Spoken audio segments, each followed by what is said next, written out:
Hi friends, നമ്മൾ ഇന്ന് ഉണ്ടാക്കാൻ പോകുന്നത് ഇടിച്ചക്ക കൊണ്ടിട്ടുള്ള ഒരു സൂപ്പർ കറിയാണ്. 3 കപ്പ് ചക്ക എടുത്തിട്ടുണ്ട്.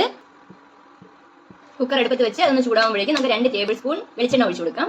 അടുത്തൊരു വലിയ സവാള ചെറുതായിട്ട് അരിഞ്ഞ് വെച്ചിട്ടുണ്ട്, അതും കൂടെ ചേർത്ത് കൊടുക്കാം. ഇനി ഇത് നല്ലപോലെ വഴറ്റണം. ഈ സമയം നമുക്ക് അരയ്ക്കാനുള്ള കൂട്ടുണ്ടാക്കാം.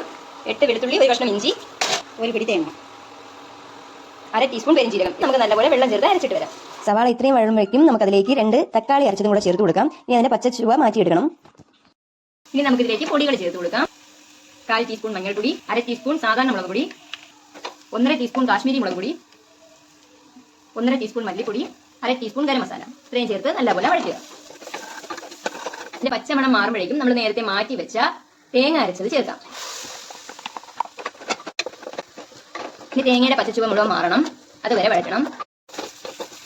ഇത്രയാവുമ്പോഴേക്കും നമുക്കിനി ഇടിച്ചക്ക ഇട്ട് കൊടുക്കാം. 2.5 കപ്പ് വെള്ളമാണ് നമ്മളിപ്പോൾ ചേർത്ത് കൊടുത്തത്. ഇനി ഇതിനാവശ്യമായിട്ടുള്ള ഉപ്പിട്ട് കൊടുക്കണം. ഇനി ഇത് നല്ലപോലെ തിളപ്പിക്കണം. നമ്മളിപ്പോൾ 3 വിസിൽ കേൾപ്പിച്ച് കഴിഞ്ഞു.